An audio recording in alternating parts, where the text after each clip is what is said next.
Hi అండి, నేను మీ భవ్యాని. Welcome back to అత్తమ్మ కిచెన్స్.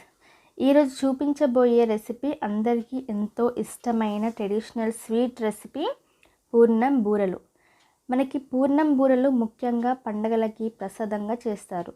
శుభకరలకు అలాగే ఎప్పుడైనా తినాలి అనిపించినప్పుడు స్నాక్స్లా కూడా చేసేసుకోవచ్చు. చాలా బాగుంటాయి. నేను చెప్పే కొన్ని టిప్స్ అలాగే కొలతలను పాటించండి. పూర్ణం బూరెలు చాలా పర్ఫెక్ట్గా వస్తాయి. సో మరి దీన్ని ఎలా తయారు చేసుకోవాలో చూసేద్దాం. ముందుగా స్టవ్ ఆన్ చేసుకొని బ్యాండీ పెట్టుకొని కొద్దిగంత వాటర్ని యాడ్ చేసేసుకుందాం. నేను 2 గంటల ముందు నానబెట్టుకున్న శనగపప్పుని వేసేసుకోండి. సో నేను 2 గంటల ముందు నానబెట్టుకున్న శనగపప్పు అలాగే 1/2 కేజీ శనగపప్పుని వేసుకున్నాను. ఇలా మూత పెట్టేసుకొని కొద్దిగంత మరిగిన తర్వాత పైన వచ్చే వాటర్ని తీసేసేయండి. ఇలా వాటర్ని తీసేసిన తర్వాత ఇలా మనకి శనగపప్పు అనేది దగ్గర పడిపోతుంది. ఇలా కొద్దిగా దగ్గర పడిన విధంగా బాగా కలుపుకోవాలి. ఇప్పుడు 1/2 కిలో శనగపప్పుకి 1/2 కిలో బెల్లంని యాడ్ చేసుకోండి.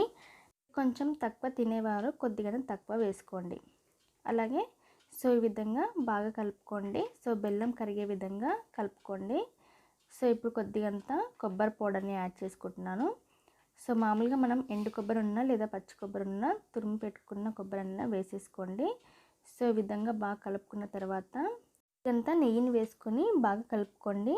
ఇలా కొద్దిగంత కలుపుకున్న తర్వాత మనకి బెల్లం అనేది పూర్తిగా కరిగిపోవాలి. ఇలా కరిగిపోయిన విధంగా బాగా కలుపుకోండి. మనకి బెల్లం కరిగిపోతే బాగా కలుపుతూ ఉండండి. సో మనం దీన్ని ఇలా మనం స్మాష్ అయినా చేసేసుకోవచ్చు లేదా మిక్సీ అయినా చేసేసుకోండి లేదా స్మాష్ చేసేసుకోండి. ఇలా పప్పు అనేది ఇలా గింజలుగా ఉండకుండా మెత్తపడే విధంగా బాగా కలపండి. సో మనకి ఇలా మిక్సీ అయినా చేసేసుకోండి. ఇప్పుడు ఇలా నేను బౌల్లోకి ట్రాన్స్ఫర్ చేసేసుకుంటున్నాను. సో మనకి పప్పు అనేది ఇలా మెత్తగా ఉండాలి, అలా కొద్దిగంత గట్టిగా ఉండాలి. సో ఈ కన్సిస్టెన్సీలో ఉంటే సరిపోతుంది.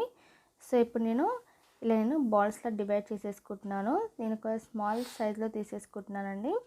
సో మీకు నచ్చితే మీడియం సైజులో కానీ కొంచెం పెద్ద సైజులో కానీ చేసేసుకోండి. నేను ఈ మీడియం సైజులో తీసేసుకొని ప్లేట్లో పెట్టేసుకుంటున్నాను. సో అన్నీ ఈ విధంగా చేసేసుకోండి. ఇప్పుడు నేను మినపప్పు నానబెట్టుకున్న 1 గ్లాస్ మినపప్పుని నానబెట్టుకున్నాను. సో దీన్ని మిక్సీ చేసేసుకోవాలి. ఇలా పలుచగా మిక్సీ చేసేసుకున్న తర్వాత కొద్దిగంత మైదా పిండిని యాడ్ చేసుకోండి. 2 టేబుల్ స్పూన్ మైదా పిండిని యాడ్ చేసుకోండి, లేదా మీకు బియ్యం పిండి ఉన్నా సరిపోతుంది. సో నేను దోశల పిండి ఉంటుంది కదా, ఆ పిండితో అయినా చేసేసుకోవచ్చు. మనకి పూర్ణాలు చాలా బాగా వస్తాయి. అలాగే మైదా పిండితో చేసేసుకోవడం వలన చాలా స్మూత్గా వస్తాయి. అలాగే మినపప్పు కాబట్టి చాలా మెత్తగా వస్తాయి. ఈ విధంగా కలిసే విధంగా బాగా కలుపుకోండి. ఇలా కొద్దిగంత అంటే ఈ కన్సిస్టెన్సీలో వచ్చేసి సరిపోతుంది. మనకి ఈ చిక్కగా వచ్చేస్తే థిక్నెస్ వచ్చేస్తుంది అనమాట.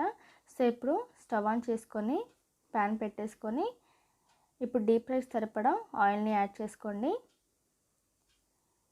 ఇలా ఆయిల్ హీట్ చేసుకున్న తర్వాత మనం ముందుగా పూర్ణంని పిండిలో డిప్ చేసి ఆయిల్లో వేసేయండి.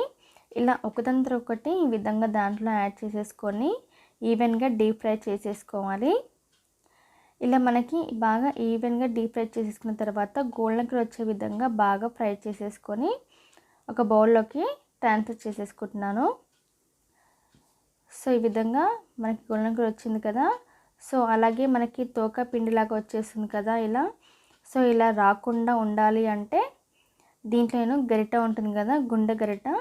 సో ఆ గుంట గరిటతోటి నేను వేసేసుకుంటున్నాను. ఇలా మనం పూర్ణం బయటికి రాకుండా అలాగే పిండి అనేది ఈ విధంగా రాకుండా ఇలా బోండంలా వచ్చే విధంగా ఇలా డీప్ ఫ్రై చేసేసుకోండి. మనకి చాలా పర్ఫెక్ట్గా వస్తుంది. సో అంతే అండి, పూర్ణం బూరెలు రెడీ. సో చాలా సింపుల్గా ఈజీగా చేసేసుకున్నాం కదా. సో ఇలా స్నాక్స్ కానీ ఎప్పుడైనా తినాలి అనిపించినప్పుడు ఇలా చేసేసుకోండి, చాలా బాగుంటుంది. సో ఇంతవరకు నా ఛానల్ సబ్స్క్రైబ్ చేయని వారు సబ్స్క్రైబ్ చేయండి. సో లైక్ చేయండి, షేర్ చేయండి.